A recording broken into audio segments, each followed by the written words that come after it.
चिंतापुर नाम के एक गांव में नैना अपनी माँ जामिनी और पिता बलराम के साथ रहती थी।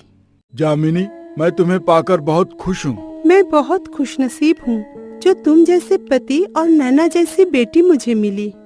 हाँ, नैना हमारी लाडली बेटी है। उसे किसी भी चीज की कमी मैं होने नहीं दूंगा। फिर नैना जब स्कूल से लौटी, मेरी प्यारी बिटिया आ गई। स्कूल अच्छी गई ना? हाँ माँ, अच्छी थी। तुम हाथ मुंह धो लो, मैंने आज तुम्हारे पसंद का खाना बनाई है। तुम मेरी प्यारी माँ हो। मैं अभी आती हूँ। और एक दिन की बात है। माँ, मेरा वो पसंदीदा गुलाबी फ्रॉक नहीं मिल रहा है। कहाँ पर है? आप बताइए ना। देख ना बेटी, वही होगा। नहीं मिल रहा है ना माँ मुझे। तू भी ना मुझे बहुत तंग करती है। रुक, मैं देखती हूँ। जामिनी आकर चुटकी में वो फ्रॉक ढूंढ देती है। देख, यही पर तो थी। तू तो खामखा परेशान करती है मुझे। माँ, तुम तो जानती हो ना, मैं तुम्हारे बिना कुछ भी नहीं कर सकती हूँ। अच्छा, तो मेरे गुजर जाने के बाद तू क्या करेगी? खबरदार माँ, जो अपने मुंह से ऐसी बातें निकाली तो मैं आपके बिना नहीं जी पाऊंगी। अरे बाबा, घबराओ नहीं, मैं तो यूं ही बोल रही थी। ऐसे ही दिन बीतता जाता है। फिर एक दिन शाम को जब नैना खेलने बाहर गई थी, तभी उसकी माँ की तबीयत अचानक खराब हो जाती है। बलराम, मेरी तबीयत कुछ ठीक नहीं लग रही है। मेरे सीने में दर्द हो रहा है। तुम घबराओ नहीं, मैं अभी तुम्हें डॉक्टर के पास ले जाता हूँ। बलराम फौरन जामिनी को डॉक्टर के पास लेकर जाता है। इनको दिल का दौरा पड़ा है। अब से इन्हें संभाल के रखना होगा। फिर से दौरा पड़ने से जान भी जा सकती है। उधर नैना घर में आकर देखती है कि घर में कोई नहीं है। तब बेहोश में रहने वाली एक औरत उसके पास आती है। चाची, माँ और पिताजी कहाँ गए हैं? तुम्हारी माँ की तबीयत अचानक खराब हो गई, इसीलिए तुम्हारे पिताजी उन्हें लेकर डॉक्टर के पास गए हैं। तभी नैना की माँ और पिता वहाँ आ जाते हैं। माँ, तुमको क्या हुआ है? कुछ नहीं बेटी, मैं ठीक हूँ। नहीं माँ, तुम अपना बिल्कुल ख्याल नहीं रखती हो।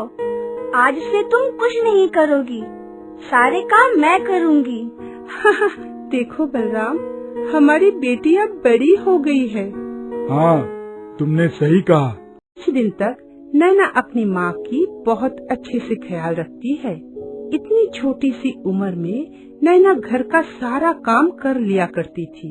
एक दिन शाम के वक्त नैना की माँ को फिर से दिल का दौरा पड़ता है और इस बार अस्पताल में ले जाने से पहले ही नैना की माँ की देहांत हो जाती है। इससे नैना पूरी तरह टूट जाती है। माँ, तुम मुझे छोड़कर क्यों चली गई? अब मैं कैसे जीऊंगी? कुछ दिन तक नैना ऐसे ही अकेले अकेले चुपचाप रहने लगी और हर वक्त अपनी माँ को याद करने लगी। ये देख बलराम को भी अच्छा नहीं लगता था। एक शाम बलराम नैना से कहता है, बेटी, तुम इतनी उदास मत रहा करो। मैं हूँ ना तुम्हारे साथ। तुम्हारी माँ तुम्हें हर वक्त देखती है। मत उदास हो बेटी। पिताजी, माँ क्यों चली गई? मैं कितनी अकेली हो गई हूँ।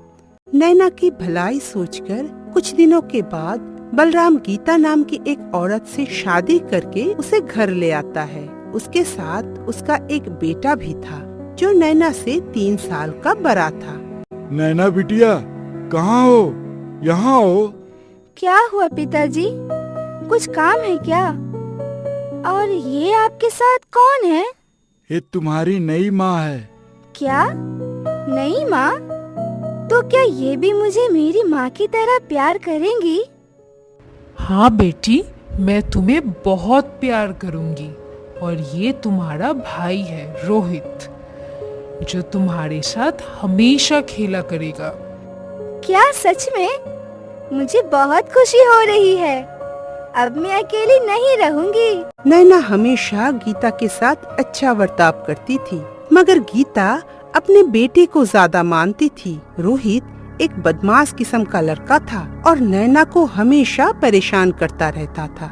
ऐसे ही एक दिन रोहित भैया, क्या आप मेरे साथ खेलेंगे? चल हट, मैं नहीं खेलूंगा। जा तू अकेले खेल। और हाँ, मुझे भैया ना बोला कर, समझी? तुम तो मेरे भाई हो, तो मैं तुमको भाई ही बोलूंगी ना। मैं कोई तेरी भाई वाई नहीं हूँ और ना ही भाई बनने का शौक है। समय के साथ नैना समझ गई कि उसे इन दोनों से कोई प्यार नहीं मिलने वाला है। ऐसे ही वक्त बीतता गया। नैना अब काफी बड़ी हो गई थी और रोहित भी बहुत बड़ा हो गया था। रोहित जितना बड़ा हुआ, नैना के प्रति उसका नजरिया बदलने लगा। नैना सब कुछ समझ रही थी, लेकिन वो अपने पिता से कुछ नहीं कह पा रही थी। उल्टा डरी डरी और सहमी सहमी सी रहने लगी। एक दिन उसकी माँ उसे कहती है, क्या दिन भर तुम उदास बैठी रहती हो? काम नहीं है क्या तुम्हें? घर में काम कम करने पर गीता बलराम को नैना के बारे में उल्टा सीधा बोलकर बलराम से उसको डांट लगवाती है। नैना को समझने वाला उस घर में कोई नहीं है देख नैना बहुत हताश हो जाती है। ऐसी हालात में एक दिन जब नैना और रोहित अकेले होते हैं, तब रोहित अचानक नैना के कमरे में आ जाता है। नैना उसे देखकर डर जाती है और हिचकिचाकर कहती है, अरे भैया, आपको कुछ चाहिए क्या? हाँ, बहुत कुछ चाहिए, मगर तुम मुझे भाई मत बोलो। बोलिए ना, क्या चाहिए? बताता हूँ। फिर रोहित नैना के साथ काफी बदतमीजी करता है। नैना बहुत रोती है। अगले दिन नैना जाकर अपनी माँ को सारी बात बताती है। तब उसकी माँ उसे कहती है, तू पागल है क्या? दिमाग तो सही है ना? वो तेरा भाई है। तू मेरे बेटे पर झूठा इल्जाम लगा रही है ताकि तेरे पिता उसे घर से निकाल दे और तू आराम से इस घर में रहे। नहीं, मैं झूठ नहीं बोल रही। रुक, मैं दिखाती हूँ तुझे। फिर गीता नैना को बहुत मारती है। नैना अकेले बैठकर खुद से बात करती है। माँ, तुम भी मेरे पास नहीं हो। कोई भी मेरी बात पर यकीन ही नहीं करता है। मैं बिल्कुल अच्छी नहीं हूँ माँ, मैं क्या करूँ?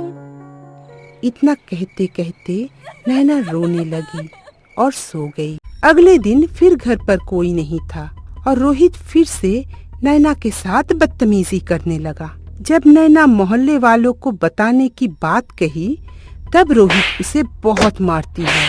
नैना अब पूरी तरह टूट गई और रोहित के बाहर चले जाने के बाद वो कहती है, अब बस, मुझसे ये सब अब बर्दाश्त नहीं हो रहा है। मैं तंग आ चुकी हूँ। मुझे ऐसी जिंदगी नहीं चाहिए। मुझे अपनी माँ के पास जाना है। फिर नैना एक कागज लेती है और उस पर सब लिखने लगती है। मैं ये चिट्ठी बहुत मजबूरी से लिख रही हूँ। मेरे पास अब कोई रास्ता नहीं बचा, इसलिए मैं ये कदम उठा रही हूँ। फिर नैना अपने ऊपर हुए सब घटना लिखती है और चिट्ठी को एक जगह पर छुपा कर रख देती है। फिर रात को शहर पीकर खुदकुशी कर लेती है।